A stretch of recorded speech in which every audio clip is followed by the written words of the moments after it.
Welcome to our channel. Today we are going to study a part of biology known as urine formation. We are going to study this part of biology with questions and answers for a better understanding. The first question we have here says, the part of the body where urine formation takes place is called dash. A. Nephron. B. Gallbladder. C. Spleen. D. Lung. In this question, the correct answer is A. Nephron. Nephron is a structure found in the kidney, and this nephron is the part where urine formation takes place.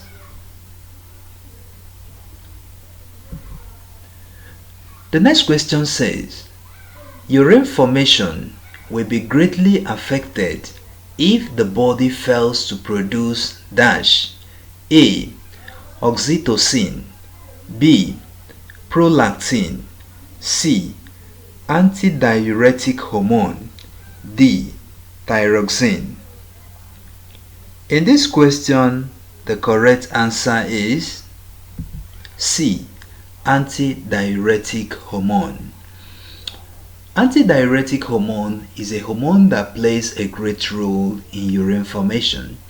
This hormone helps the nephron to reabsorb useful materials after ultrafiltration.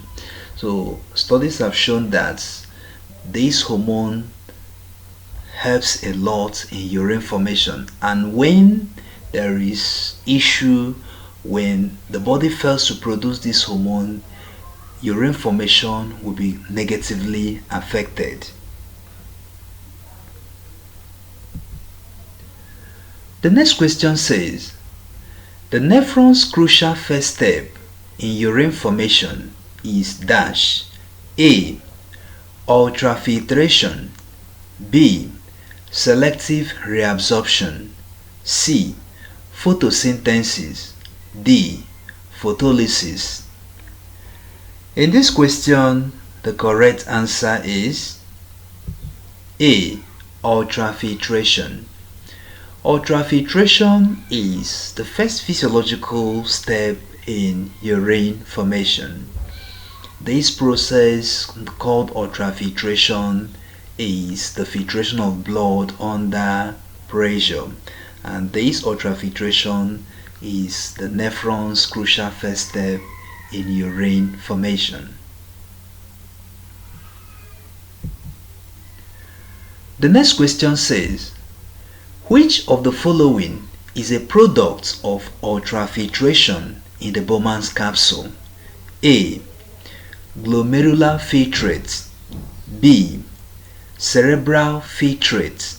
C. Amniotic fluid. D. Synovial fluid. In this question, the correct answer is A. Glomerular filtrate. Glomerular filtrate is the filtrate that is produced during ultrafiltration in the Bowman's capsule. Studies have shown that these glomerular filtrates contain many chemical substances. So when the blood is filtered under pressure in the Bowman's capsule, there will be production of these glomerular filtrates, which move to other parts of the nephron for the next physiological process.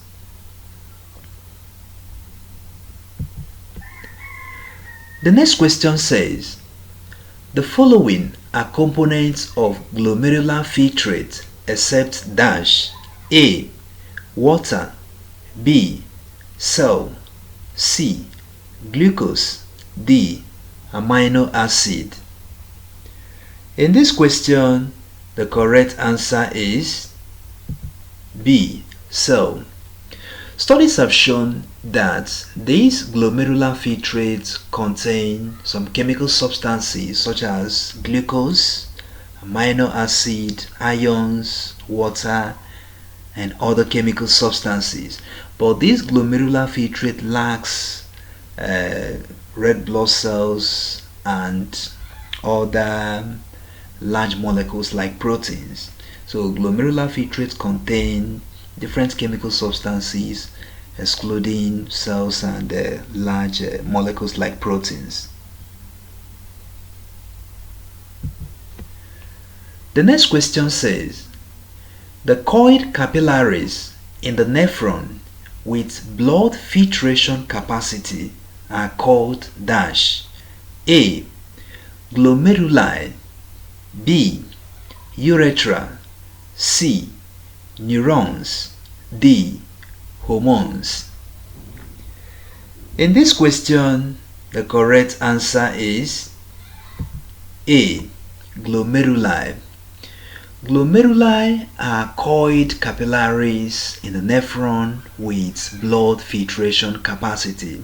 When the blood gets into the nephron, when the blood gets into the kidney, these coiled capillaries will be filled with blood. And when these glomeruli are saturated by blood, great pressure will be exerted in this glomeruli, and this pressure will now lead to the filtration of blood. So the coiled capillaries in the nephron with blood filtration capacity are called glomeruli. Singular is glomerulus. The next question says, the part of the nephron that enhances the production of concentrated urine essential for water balance is called dash. A. Bacterial capsule. B. Hen's loop. C. Bowman's capsule. D. Glomerulus. In this question, the correct answer is B. Hen's loop. There is a part of the nephron known as the Hen's loop. This Hen's loop is a U-shaped structure that is part of the nephron, and studies have shown that reabsorption of useful materials like water can occur in this Hen's loop in such a way that there will be after this reabsorption of useful materials like water in the Hen's loop, a lot of water will now go back into the body system. A lot of water will go back into the blood, and the remaining thing will now be concentrated urine, and this Hen's loop produce this concentrated urine in the nephron.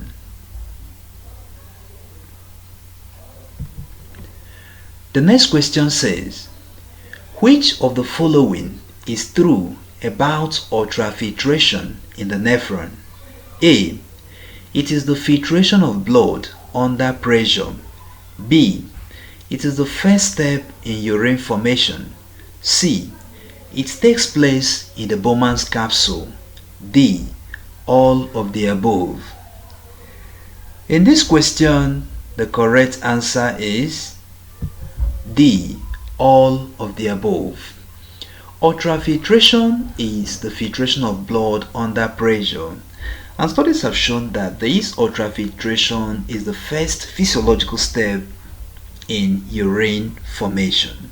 This process takes place in the Bowman's capsule. The Bowman's capsule is a part of nephron. All these things are facts about ultrafiltration.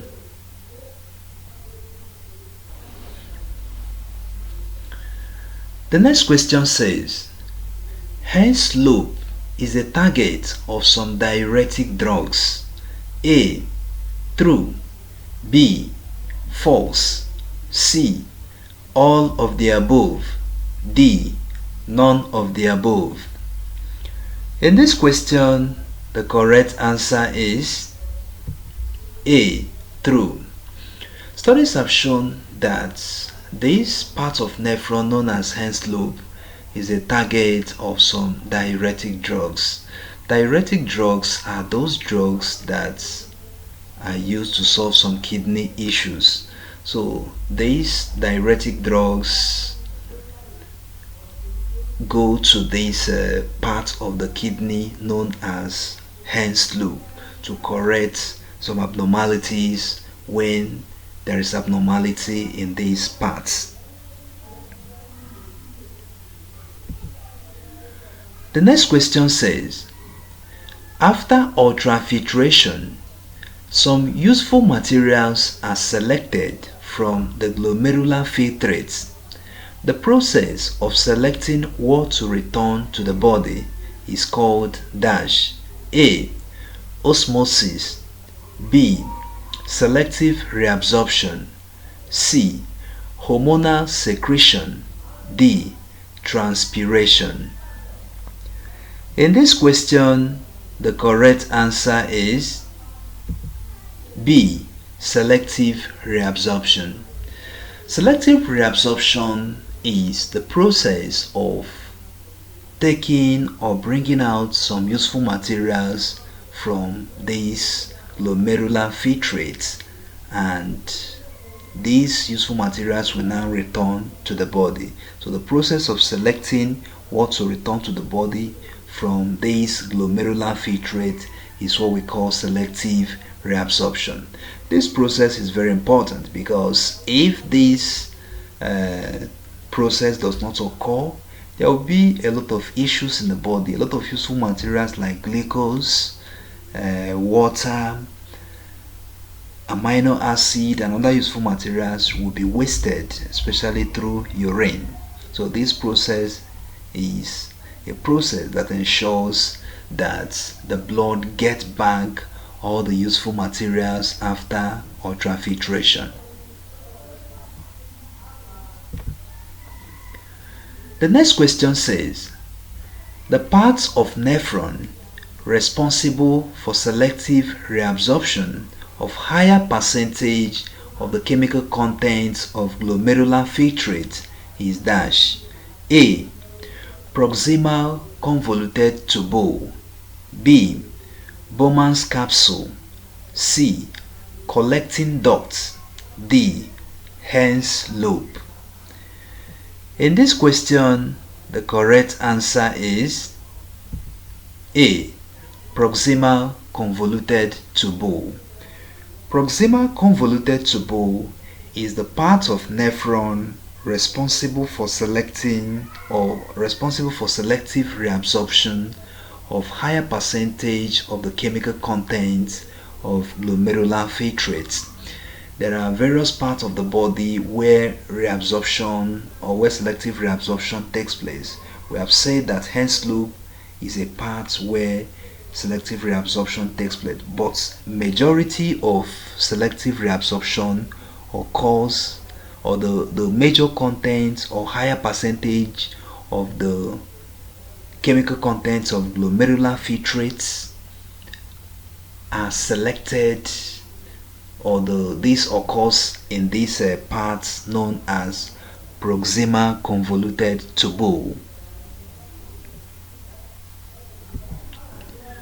The next question says, after selective reabsorption of useful materials, the fluid in the nephron is best described as dash A.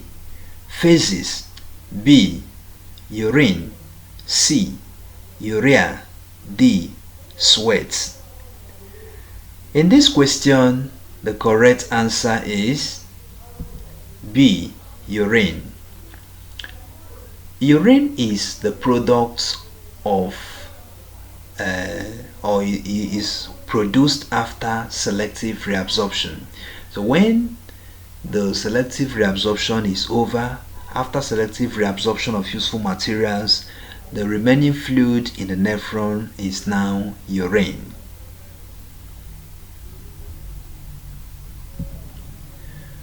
The next question says, the longer the loop of Henle, the dash the reabsorption of water. A.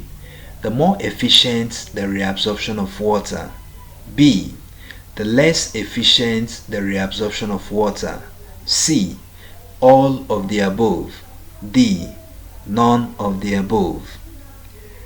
In this question, the correct answer is A. More efficient.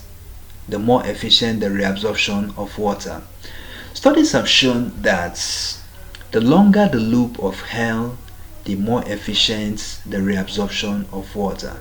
So an organism that have a longer Hence loop will experience a more efficient reabsorption of water.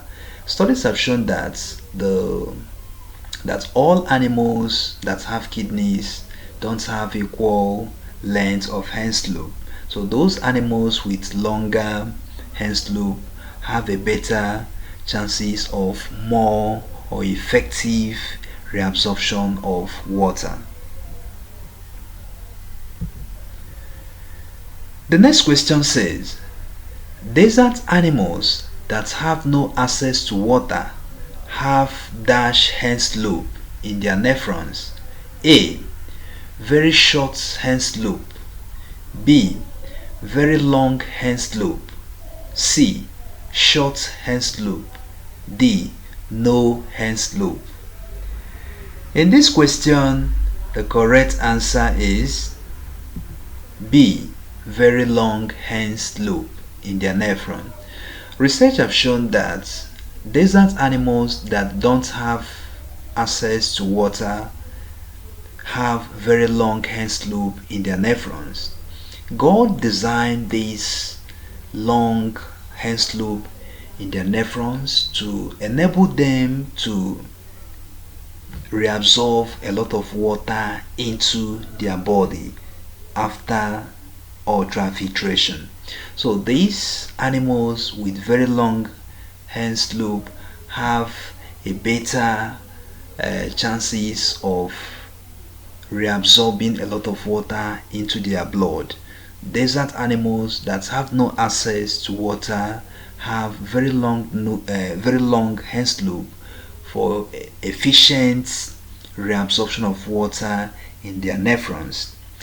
If this is the first time you are watching our video, if this is the first time you are looking at this channel, don't forget to like, share and subscribe to this channel so that you can study other topics that we have treated in many of our videos.